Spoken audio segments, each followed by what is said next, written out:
युवाओं को संघबद्ध करना, युवाओं का व्यक्तित्व गढ़ना। इस हेतु ये आज का जो आयोजन है, इस प्रयोजन से कि आप संघबद्ध हों और अपना निर्माण करें। तो क्या करना होगा? हमने एक बहुत अच्छा अभियान पिछले 5 वर्षों से लगातार चल रहा है। वो अभियान है सुपर 50 सुपर 100 यूथ, हीरे युवा। मित्रों, जो मैंने आपसे बातें कही, ये चुनौतियों से जूझने के लिए हमको अच्छे लोग चाहिए। 4 बातें हमको दिखाई देती। एक बात तो दिखाई देती है, वो है आत्मनिर्माण से राष्ट्र निर्माण। आत्मनिर्माण से राष्ट्र निर्माण। युवा जगेगा, राष्ट्र जगेगा। और हमारा सूत्र भी है, हम बदलेंगे, युग बदलेगा। तो पहला सूत्र है, और 2 सामने हमारे टारगेट दिखाई देते हैं, एक हमारा देश और एक दुनिया। भारत कभी भी अकेला विकसित नहीं होता, और भारत कभी भी अकेला दलित भी नहीं होता। जब भारत गिरता है तो आपने देखा है 1000 वर्ष का इतिहास, 2 तो महाविश्व युद्ध हुए, करोड़ों लोगों की गर्दन काट दी गई, रक्त की नदियां बह गई। वो चंगेज खां जैसे लोग प्रकट होते हैं, वो मुसोलिनी जैसे, वो आपके इस तरह के आतंकवादी लोग पैदा होते हैं कि दुनिया में रक्तपात करते हैं। जब भारत गिरता है तो मनुष्यता शैतान की ओर, शैतानियत की ओर बढ़ जाती है मित्रों। इसलिए हमने पिछले 1000 वर्ष में मनुष्यता को दलित होते हुए देखा है, आदमी को आदमी मारते हुए देखा है हमने। इसलिए भारत जगता है तो सारी दुनिया जगती है। तो एक तो बात यह है कि मित्रों, एक विचारणीय तथ्य है। अभी जो नेतृत्वविद हैं, मनुष्यता को जो रखते हैं या जनसंख्या को देखते हैं, वो कह रहे हैं कि दुनिया बूढ़ी हो रही और भारत जवान है। आप अमेरिका की औसत उम्र निकालो, 47 साल। यूरोप की उम्र भी लगभग 47, 48, 45 साल है। जापान की 48 साल है। चाइना की औसत उम्र जो है ना 37 वर्ष है, और भारत अभी भी 27 वर्ष का जवान है। तो एक विचारणीय बात है, कौन बना रहा है भारत को जवान? कोई तो योजना होगी। महापुरुषों ने जो दृश्य देखा है, वो भगवान की योजना चल रही है, भारत को जवान बना रहा है भारत। अभी भी आपकी अल्फा जनरेशन आने वाली है, उसकी बड़ी संख्या है। आने वाला हमारा देश 2050 तक ऐसे ही जवानी से खिला रहेगा। तो हमारे सामने 2 लक्ष्य मित्रों, दुनिया बूढ़ी होगी तो उनका कृषि का, उद्योग का, व्यापार का, शिक्षा का, चिकित्सा का तंत्र कौन चलाएगा? भारत चाहिए। आज भी आप जा रहे हैं, आज भी आप कम नहीं है। सारी दुनिया में क्या क्या नहीं संभाल रखा है आपने। बड़े बड़ी कंपनीज के सीईओ आज हमारे भारत के, बड़ी बड़ी जिम्मेदारियों को निभाने वाले भारत के बच्चे हैं हमारे। सारे भूमंडल पर फैले हैं हमारे आईटी के पीपल्स, हमारे डॉक्टर्स, आप देखो तो हमारे साइंटिस्ट सारी दुनिया में फैले हुए हैं।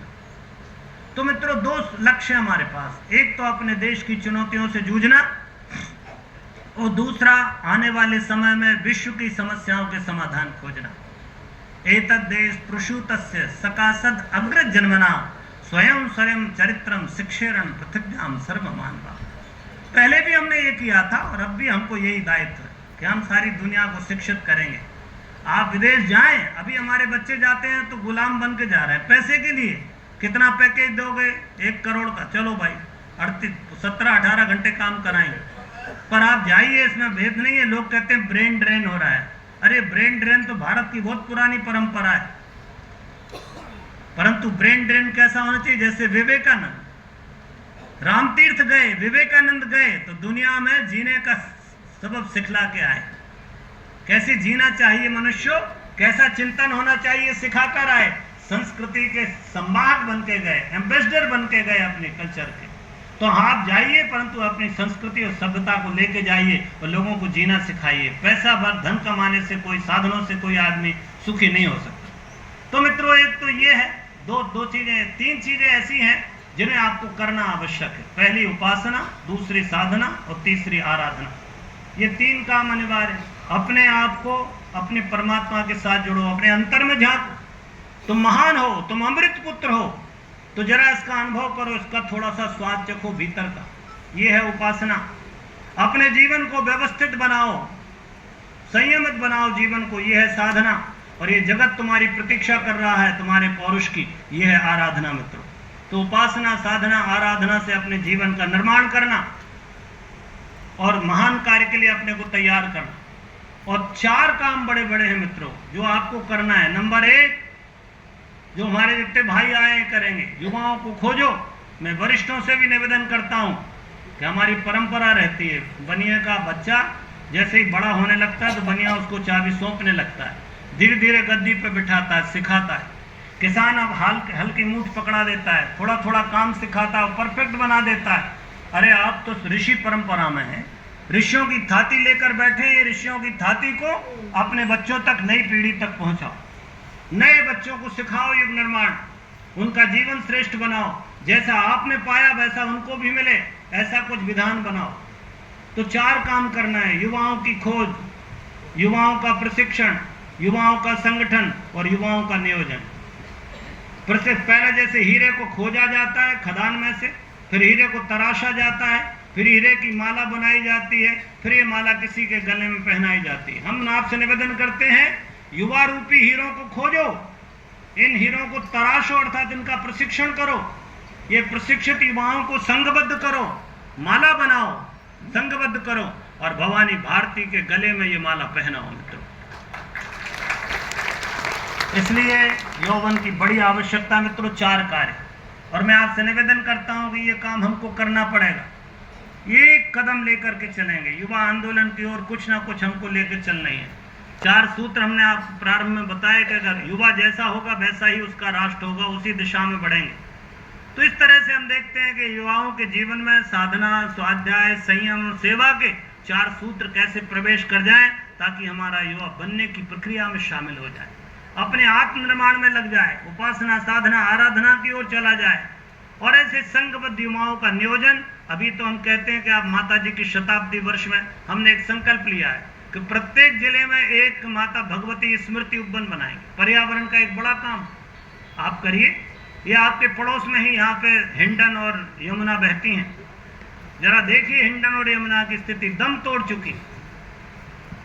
इनके पानी में इतनी ऑक्सीजन नहीं है कि कोई जीव जंतु या वनस्पति इसमें जीवित रह पाए, डेड वाटर।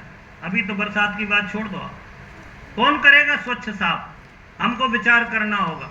जो सधे हुए हाथ हैं वही कोई बड़ा काम कर सकते हैं, अनगढ़ लोग कभी भी सुगढ़ काम नहीं कर सकते। इसलिए युवाओं को संघबद्ध किया जा रहा है, प्रशिक्षित किया जा रहा है। और आप ऐसे आंदोलन उठाइए, एक एक स्मृति उपवन हर जिले में बना दीजिए, हर तहसील में बनाइए, अपने छोटे बच्चों के प्रति सक्रिय हो जाइए, छोटी छोटी बाल संस्कार शालाएं चलाइए, हर मोहल्ले में बाल संस्कार शाला चलना चाहिए, हर गांव में बाल संस्कार शाला चले।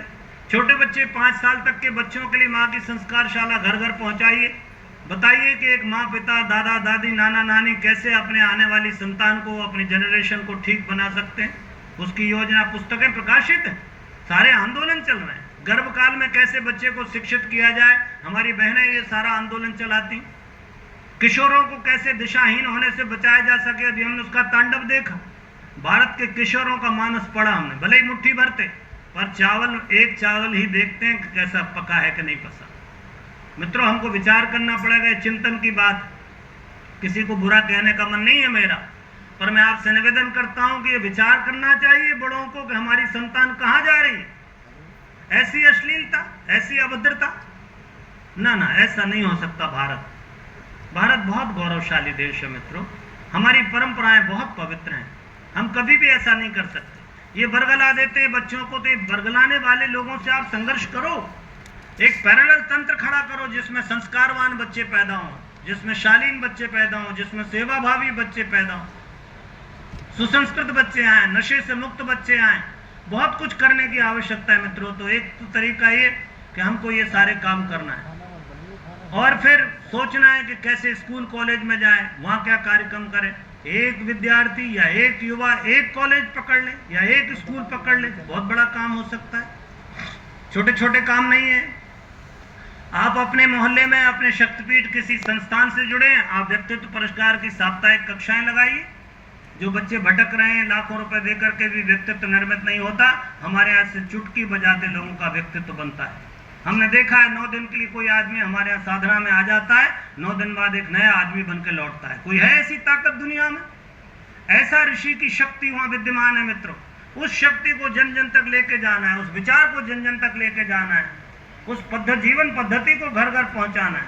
आपदा प्रबंधन की वाहिनी बनाइए, बहुत सारे काम, अपने गांव को आदर्श बनाइए। छोटा सा काम है परंतु अत्यंत महत्वपूर्ण है। अपने गांव को आदर्श बनाइए। अभी बहुत बड़ा अभियान हमारा व्यसन मुक्ति का चल रहा है, तो व्यसन मुक्ति का अभियान चलाइए। अपनी स्थायी गतिविधियां करिए, ध्यान करिए नियमित रूप से। अपना एक छोटा सा संगठन बनाइए। संगठन बनाएंगे तो उसको साप्ताहिक बैठिए, थोड़ा स्वाध्याय करिए, थोड़ा ध्यान करिए, कुछ नई योजना बनाइए। अपने क्षेत्र, अपने मोहल्ले, अपने कॉलेज, अपने स्कूल में हम क्या कर सकते हैं, इतनी योजना बना लें। उसके भले के लिए हम क्या कर सकते हैं, ये प्लान बनाएं और उसको इम्प्लीमेंट करें। तो इसी को हम कह रहे हैं सुपर 100 सुपर 50। छोटा सा कॉन्सेप्ट है कि एक जिले में कम से कम 50 हीरे जैसे बच्चों की खोज करना, उनको तराशना, उनको संगठित करना और उनको उसी जिले की निर्माण में, नव निर्माण में लगा देना। तो 50 सुपर 50 यूथ आप हर जिले में इकट्ठा करो। अभी आपके उत्तर प्रदेश में करीब 35 जिलों में सुपर 50 बन चुके। ये आयोजन का मतलब था कि आपके बचे हुए इधर के 16 जिलों में आप सुपर 50 बनाएं यूथ। हीरक मंडल, एक हीरक मंडल 50 बच्चों का, उसका पंजीयन हमारे यहाँ कराइए और पंजीयन कराने के बाद में फिर उनका प्रशिक्षण करिए। प्रशिक्षण करके उनको अच्छे कामों में, उनका व्यक्तित्व परिष्कृत कैसे हो, इसमें आप लगातार क्लासेस चलाइए और उनको कोई रचनात्मक कामों, समाज निर्माण के कामों में चलाएं। तो इस तरह से हम लोग देखते हैं कि ऐसे कई कार्यक्रम हमारे हो सकते हैं मित्रों। और मैं निवेदन करता हूं, ये सुपर 50 का ये काम 16 जिलों का शुरू होगा। तो हमारे आदरणीय भाई साहब से भी बात हुई है, द्विवेदी जी से, तो हम चाहते हैं कि 5 लोगों की वो बताएंगे, उनकी घोषणा करेंगे। 5-6 लोगों को ऐसा एक दायित्व, समन्वय का दायित्व दिया जाए कि वो 16 जिलों में समन्वय करें युवाओं का, और हर जिले में जाकर के 150 से लेकर 100 युवा ढूंढें और उन 100 युवाओं को संघबद्ध कर लें। फिर आप जो 50 युवा भी अगर एक जिले में आप तैयार हो गए और आपके एक जिले में, एक आपके जनपद में अगर 10 तहसील तालुका हैं, तो आप 5-5 युवाओं को उस जनपद की एक-एक तहसील की जिम्मेदारी दे दो। वो फिर जाकर के तहसील में स्तर पर जाकर के ऐसे सुपर 50 युवाओं को ढूंढें, वहां मंडल बनाएं। इस तरह से पूरा प्रदेश, पूरा हमारा जिला, पूरा जनपद जागृत हो जाएगा। तो इस तरह से मित्रों ये कार्य योजना बनी है। इसमें निश्चित रूप से हमको आगे बढ़ना है। और मैं आपको फिर कहता हूं, ये ऋषियों का चिंतन है।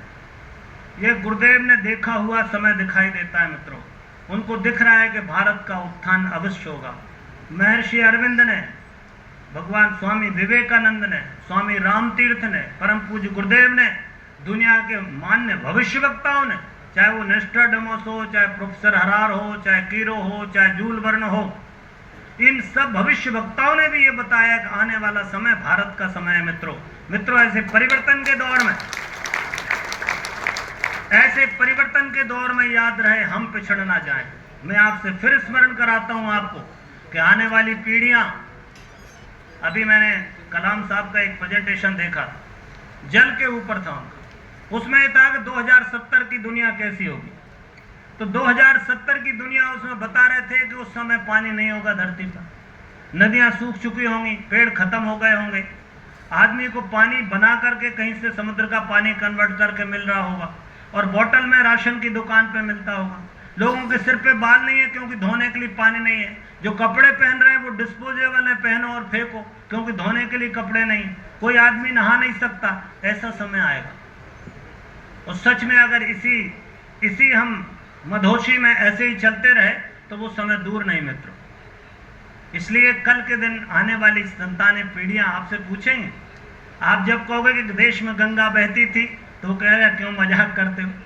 आप कहोगे गंगा में इतना पानी बहता था, वो कहेगा दादाजी क्यों मजाक कर रहे हो, बॉटल में पानी रहता है, नदी में कौन पानी बहाएगा इतना महंगा।